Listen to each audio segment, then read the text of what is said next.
I'd like to call the meeting to order of the Board Foundation Subcommittee, November 18th, 2021. You can view the meeting via the district's live stream at our website. It's listed on our website. Can I have a roll call?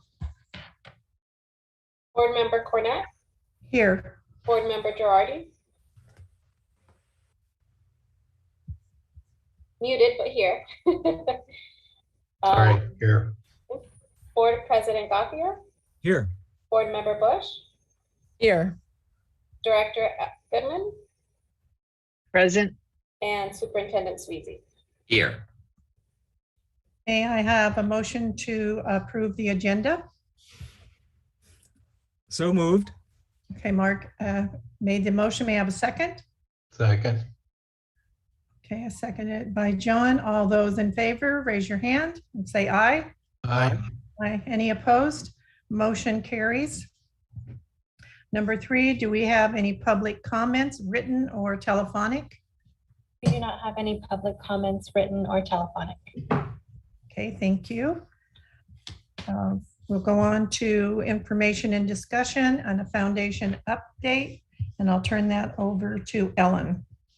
Thank you. Okay, hi everybody. So we're going to start just, let's see, it's been a very busy couple of days and few weeks.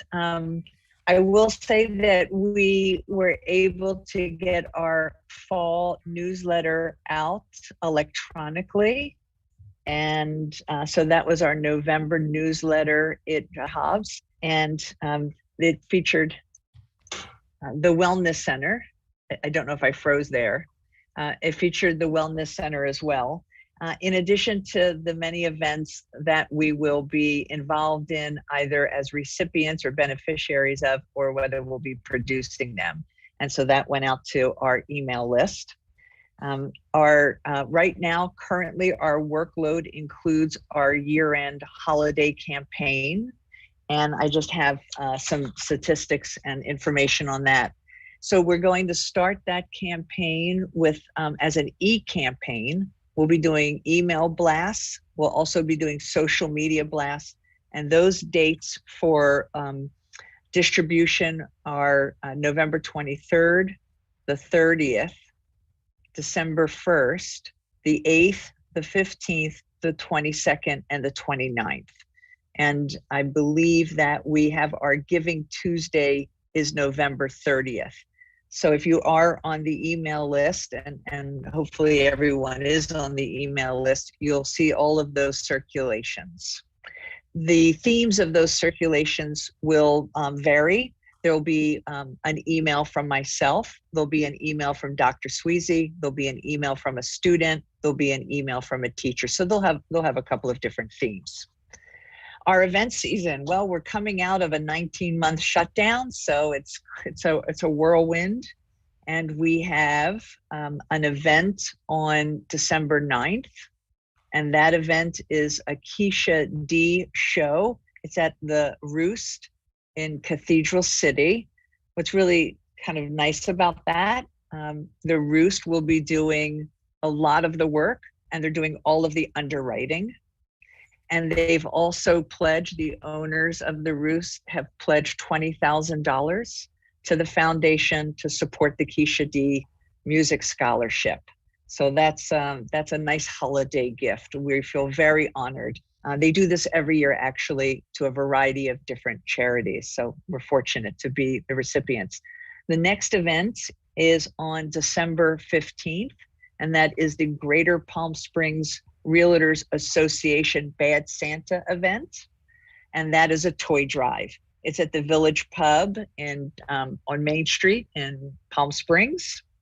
That is from 5:30 to 7. It is an open house, and the only thing that is required is to bring a toy. And I will say that I was slightly overwhelmed at the idea of having to bring hundreds, we're hoping there'll be hundreds of toys back to the office. And so we jumped on the phone and had a call with Lisa Todd in Student Services and Ruby Rivera at the Family Engagement Center. And between the three of us, we co-collaborated and came up with a holiday distribution event on the 18th. So we'll receive toys on the 15th, and all the little elves that we have will sort all the gifts for the families that have been selected, and the Family Engagement Center is working with Student Services to determine those families. And so we'll sort the toys, and then on the 18th in the morning, we'll have a big party. We'll have a Santa. John, thank you for that referral. That actually panned out. We have our Santa. So we'll have a Santa, we'll have music, we'll have snacks, there'll be lots of toys, and there'll be an activity stations. And it'll happen at the Faro building in the parking lot. And so we have invitations. I know I just sent Monica one of them, and I'll continue to send her additional invitations to circulate to everybody. And then the very next day, or in between all of that, was on the 16th of December, and that is a Musical Theater University, MTU's red carpet movie premiere event. And that will be at the Camelot Theater. The VIP reception is at 5:30, general admission is at 7. And just a quick shout out, if you didn't get an update on MTU's film, when live theater closed, David and I pivoted very quickly. David pivoted, and I negotiated with him for KESQ to do a year-long television special. And so our kids were able to actually have practical in addition to what they might have been learning on Zoom. Well, live theater still shut down, and we didn't want to go back to television. And David pivoted once again, and he's got his MTU kids producing a movie. So 25 plus students will be in the movie. It's called Blame It on the Mistletoe.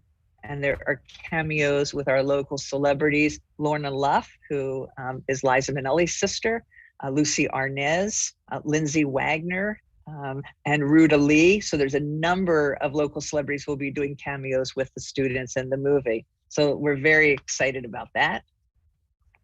Just to continue, now that's our events. We'll put that aside for a second. Classroom grants.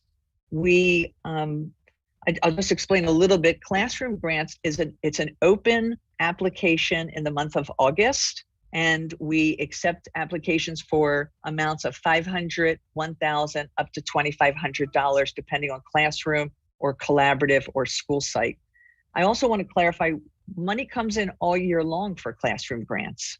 So people might donate $100, $150, $200, and it's what we call discretionary. It's not tagged. All of that money goes into the classroom grant bucket. And then there's money that is tagged as classroom grants. Mark just had a friend of his make a contribution specifically to classroom grants. So we actually give out classroom grant money all year long. So the number I'm going to share with you today is the number from August, but I'll share another number with you at the end of our fiscal year, which will really be the cumulative number that we give out. And in years past, we've distributed anywhere from $50,000 to $60,000 in classroom grants. But the August applications, we had 33 applications that were funded, and actually money came in, so 2 more were added to that, so 35 classroom grants, and for a total of $30,000. And that classroom grant process is managed by our board committee. That is a long-standing from, I believe Kathy would know, from the inception of the foundation. And it is not done internally. The only thing the office does is really supports the board subcommittee with the materials, the data, and so forth. So we're very excited about that. You'll see more on the way. We're also very heavy in our SMART student mentor resource training season. And so right now, we've just completed our student assemblies at Rancho Mirage High School and Desert Hot Springs High School. We have 21 students at Desert Hot Springs High School, and we have 15 students at Rancho Mirage High School. And our job now is to go through the criteria, which we talked about, I believe, last time we were together. Some of that criteria is first generation students that are going to college, financial need, a strong interest, and that they are A through G ready. So those are some of the requirements. Like, for example, we had one student who applied and was interviewed. All the kids have been interviewed, and that student wants to spend their senior year in Italy. So they won't even be here, and they've already applied. Chances are they'll go to Italy. So if we don't have enough mentors to match the students, that's how we start to make our selections, that students might not be able to attend the mentor program for the half of their junior year and their full senior year. And this year we are starting a wait list because we do know students drop out very early on. It usually happens early on when they drop out. So we have 18 mentors and 36 students. Now, we have a very high number of returning mentors, which is fabulous. I mean, that says a lot considering our mentors are in this for about 18 months. And what's really great is those mentors, they can actually accommodate 2 students, which is super nice because the students work together.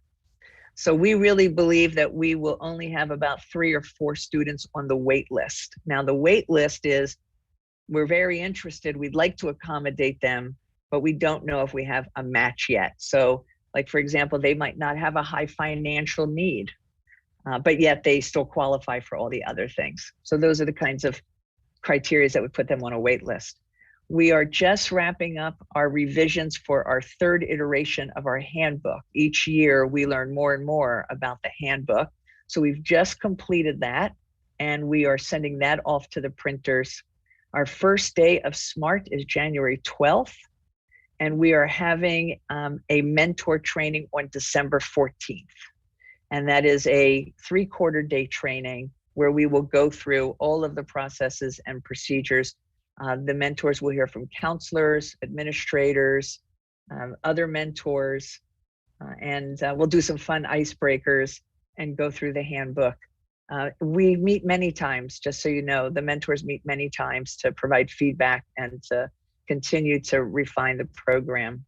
I will share that in January, we'll also have a family picnic, and that is the opportunity to bring everyone together, siblings and family members, so that they can be introduced to the mentors, they can understand the program. I should also say all of the students that are chosen have to have a release form signed by their parents to be able to participate. And there's also a pledge that the students sign for themselves. And Edgar, who is on our team, who you might be familiar with, we've been actually encouraging him and providing him with some grant writing skills. He attended something at through UCR, grant writing class, and he'll be attending another one that is through the, funny enough, the Sheriff's Department at Riverside County. And they say that it's not for public safety, it's really for everybody. It's just that the Sheriff's Department is underwriting this for nonprofits and for city government. So he'll be attending that. So he wrote his first request, his first grant, to the RAP Foundation, and he requested $5,000 for the field trips for the SMART students and their family members.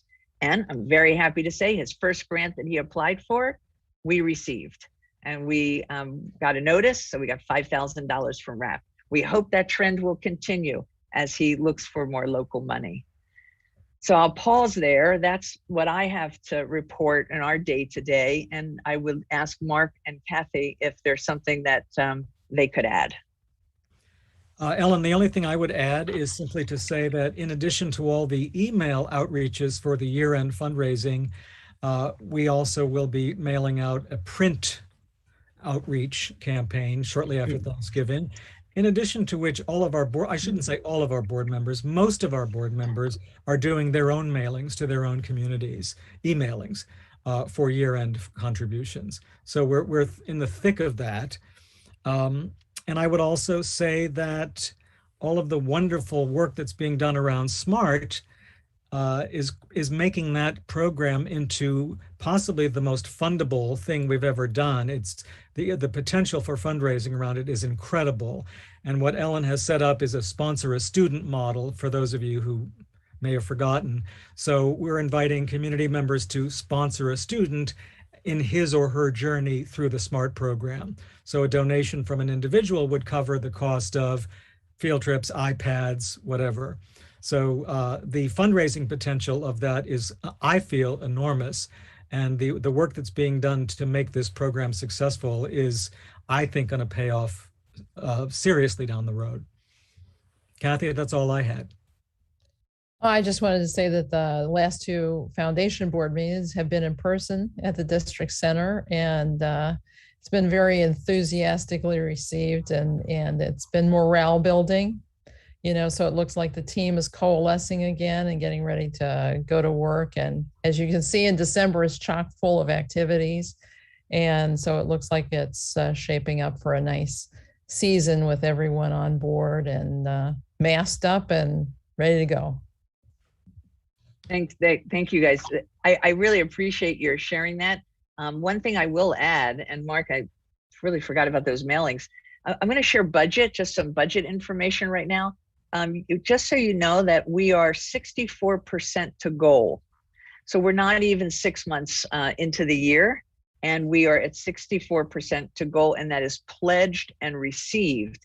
And in the holiday spirit and in the outreach that our board members and our individuals have done, this is not in the 64%. Just this past week, we have received and we have pledged $12,000. So we have a strong year right now. We're having a very strong year. We have any other comments, board member comments? Mike, did you want to add anything to the foundation update? No, just that, you know, as Dr. Kovach and I have continued to meet with Ellen, and that's been great this year. We have really good communication back and forth. So we're making sure that the foundation's supporting district programs and the district is supporting the foundation in their work. So it's going very well. Great. Okay, then we'll go on to number 5. Do we have any other board member comments? I have something just to kind of put a bug in your ear. And I know the foundation supports district-wide events, but I get a lot of concern from the community here in Desert Hot Springs that the band doesn't have the ability to go overseas, and they just don't have the fundraising capacity that like Palm Springs High School, Cathedral City High School has. So just to put a bug in your ear, if there's something maybe the foundation can do to help raise some funds in that regard. Again, I'm not sure if that's the foundation's purpose, but I just thought I'd throw that out there. And also uniforms for cheerleaders and so forth. I know, and it's got to be district-wide. Some students find it very difficult to afford a uniform to participate in some of these extracurricular activities. So maybe the foundation can try to find a way to help mitigate that problem. John, thanks. I did not know that students were responsible for their own uniforms, like a cheerleader and I think also cap and gown, correct? Yes, that they're responsible for it. That's really good to know. Thank you for sharing that. Sure. Otherwise, it sounds like you guys have a very busy December. We do. I didn't even mention wellness centers. You know, that's constantly going on in the background. And we spent all summer up until just recently getting 3 at least retrofitted and opened. And we've learned more and more each time we do one. And now what we are doing is we've got a campaign to contact other school districts to really understand what's going on in their wellness centers, how they're faring out, what their best practices are, what their lessons learned are. And then Simone and I worked together and she tapped her internal resources because we've got now all this data, because the real question for donors comes up is, you know, what is, we know the qualitative need, you know, but what is that quantitative need? Like, you know, will they be used and will they be essential and will it be worth the money that people are supporting? So as Mark said in our board meeting today, we're doing all this due diligence and we do have a foundation board team to support that due diligence. And of course, you know, Jerry Fogelson and his partner B. Keats are also a part of that. So we will be spending the next 5 weeks, going deeper and deeper into that due diligence so that we can really come out strong with a full campaign. Right now, we're just really working with what one might call low-lying fruit. And so we're it's more of a face-to-face discussion. Mike and I have a meeting with the CEO of Eisenhower, so we can have a conversation with them, and that's December 17th. And then Representative Raul Reese's education staffer came to the Wellness Center last Thursday, and I met with her. So we're that campaign is just continuing. That's an ongoing. Okay, do we have any other comments?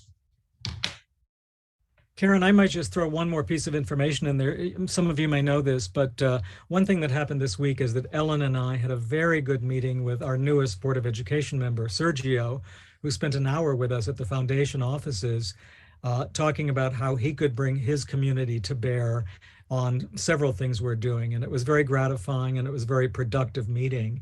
And I think it says a lot about our new board members' interest in helping us out. So it's very gratifying. Great. Ellen? You know, John, your thing around the cheerleaders, that was very interesting. When we were having the toy drive conversation with Lisa and with Ruby, one of the things that Lisa and I talked about, and that was shoes for children, that seemed to be one of the biggest needs that our kids had. And at least that was coming from her department. And for me, having a shoe drive, a community shoe drive, like we hear toy drives and we hear backpack drives, and I've never heard of a shoe drive.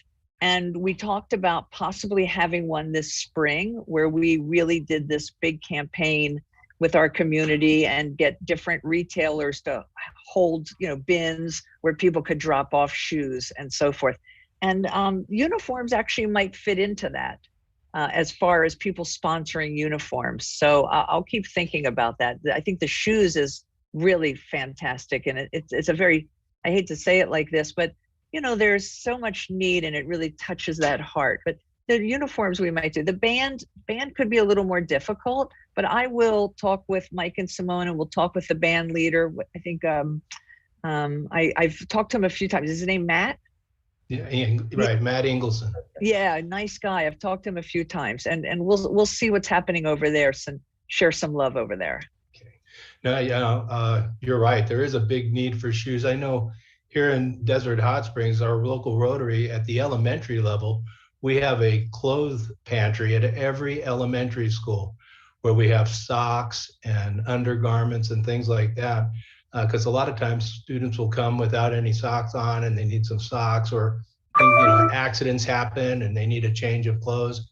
And I know that that's a big need also.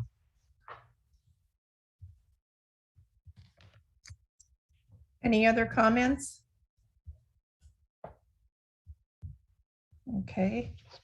The setting of the next, we need to approve the board meetings from last time, from October 21st.